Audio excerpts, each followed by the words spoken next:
Qual que é a vantagem da renda extra? A vantagem da renda extra é que você não precisa largar o seu emprego, que às vezes você demorou anos para conquistar. Então você não tem esse risco. Afinal de contas, quando a renda extra passar a sua renda principal, aí você tem um negócio. E é exatamente isso que eu vou te ensinar no Renda Extra com o El Gato. Eu não me inventei agora, para você prestar serviço para as empresas americanas e chineses ganhar dólar e euro.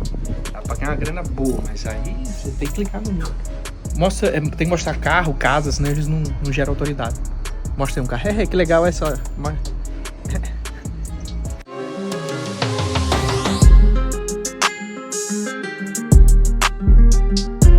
Então, se a gente pudesse começar assim, o que é exatamente e como funciona o dinheiro? E pode começar de onde você quiser.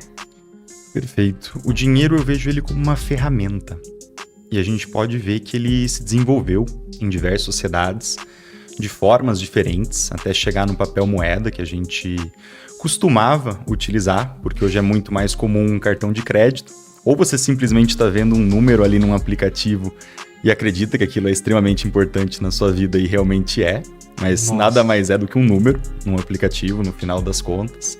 Inclusive tem pessoas que às vezes vão viajar, leva dinheiro em papel moeda, porque é uma questão de segurança, né?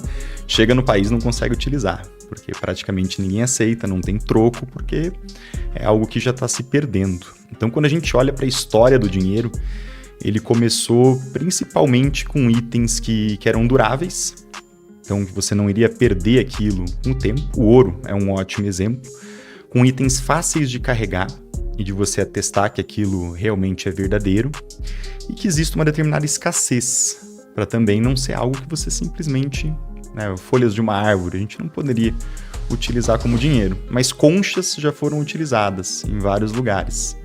Búzios, né? Aqueles búzios. Exatamente. Então, no final das contas, é uma ferramenta e ela serve justamente para facilitar as transações. Então, países, por exemplo, vamos pegar o exemplo do dólar e dos Estados Unidos.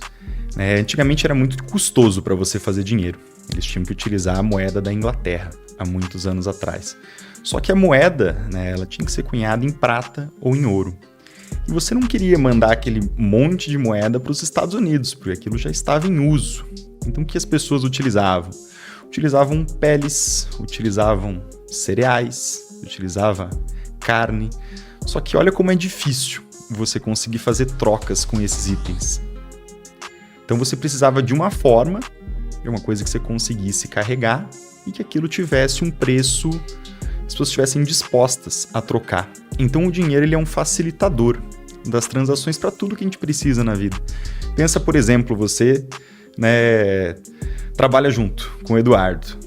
Como é que você iria pagar ele sem dinheiro? Aí você ia falar assim pro Eduardo, vou te entregar aqui, o YouTube vai te mandar, sei lá, sacos de whey. Aí ele ia ter que trocar, ele falou, mas eu gosto de comer carne também, então vou pegar esses sacos de whey e vou trocar ali com pessoas que têm carne. Pensa o trabalho operacional que isso iria gerar no final das contas. Então o dinheiro ele foi se desenvolvendo justamente por ser um facilitador.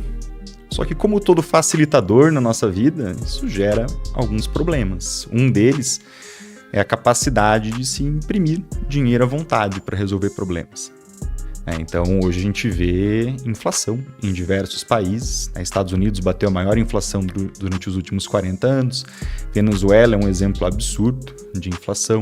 A Argentina, que já foi o país mais rico da América Latina, já foi inclusive exemplo de riqueza. Os europeus tinham um ditado de rico como um argentino. Caramba. Que era um país com muita grana, assim, nos anos 20, de 1920. No caso, e acabou, hoje está numa situação bem complicada de inflação. Então, quando o governo ele pode imprimir dinheiro à vontade, aquilo perde a questão da escassez. Lembra que a gente falou bem no comecinho ali que precisa ser escasso? Então, você tem muito dinheiro, mas não tem tantas coisas que você pode trocar. No final das contas, aquilo perde o valor, simplesmente. Porque quando a gente olha para ele, você mesmo comentou que é só papel, ou é só um número num aplicativo. Se a gente olha para a origem, por exemplo, da palavra salário, que se paga para um funcionário, isso veio do sal. E o sal é algo que você conseguia temperar a comida, e não só temperar a comida, olha que interessante. O sal ele tinha uma utilidade para preservar alimentos. Então você pode fazer uma carne de sol, que você salga, você retira a água daquilo, então você conseguia que Um animal, você tinha coletado a carne, você teria que consumir aquilo sem refrigeração no máximo em 2, 3 dias, senão já começa a ficar esquisito. Se você faz um tratamento com sal, você consegue fazer aquilo durar por vários anos, né? Então, no início o dinheiro ele tinha uma utilidade prática. No final das contas, para poder gerar ainda mais facilidade e simplificação, isso foi se perdendo, mas naturalmente entram outros problemas. Ali justamente o principal deles é quem controla quanto dinheiro tem na nossa economia. Naturalmente, quanto vale esse dinheiro no final das contas, né? E é louco como meio que todo mundo concordou que agora a gente vai usar essas cédulas, esses aplicativos aqui. E eu lembro que eu tava lendo o livro do Sapiens e tem uma parte lá sobre dinheiro, uma parte específica lá sobre dinheiro. E ele começa falando sobre uma coisa dos bancos e tudo mais, de que... Eu vou tentar falar o exemplo aqui. Não vou não, senão eu vou errar tudo. Mas por favor. Não, vou sim. Vamos imaginar que tem uma pessoa aqui e ela...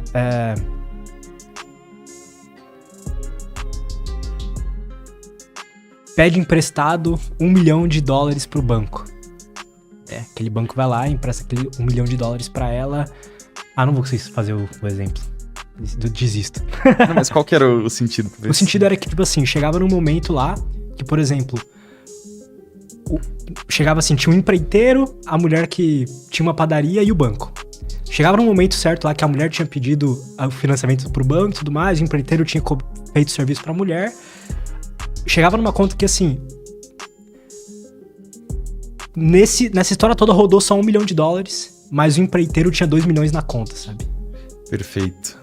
Não, exatamente. Isso acontece. Existe um fator de multiplicação do dinheiro quando ele vai passando por várias mãos seguidas, né? Então, vamos supor assim, o banco vai lá e te empresta um dinheiro. Você pega esse dinheiro e utiliza para comprar uma câmera, né? Aí a pessoa da câmera, você tem uma dívida ali com o banco de $1 milhão, então, teoricamente você teria que devolver. Uhum. Aí o cara da câmera, ele pega e aporta esse dinheiro no banco. Então agora o banco, você deve pro banco, mas ele já tem o dinheiro ali de volta, que veio de outra pessoa. Isso quando o dinheiro circula muitas vezes, ele acaba retornando pro banco. Então vamos supor, você pegou R$7 mil emprestado, comprou a câmera. A pessoa que tinha a câmera foi lá e depositou de volta os R$7 mil. Então, na verdade, ele já tem o 7 dele, mas ele tem mais 7 que seriam os que você precisa pagar ali. E, naturalmente, ele vai pagar um juros menor para essa pessoa, porque ele tem o risco de não receber contigo. Então, acho que era isso que você queria explicar, que é um fator multiplicador do dinheiro. Isso é interessante, né? Porque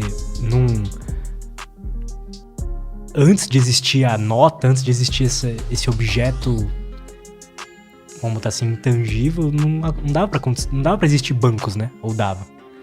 Acho que sempre existiu a questão de empréstimo. Verdade. Ali de dinheiro ou de itens. Mas esse fator multiplicador, ele só acontece com itens como dinheiro. Ou como, por exemplo, um produto digital. Você pode vender várias vezes e você vai ter o mesmo custo.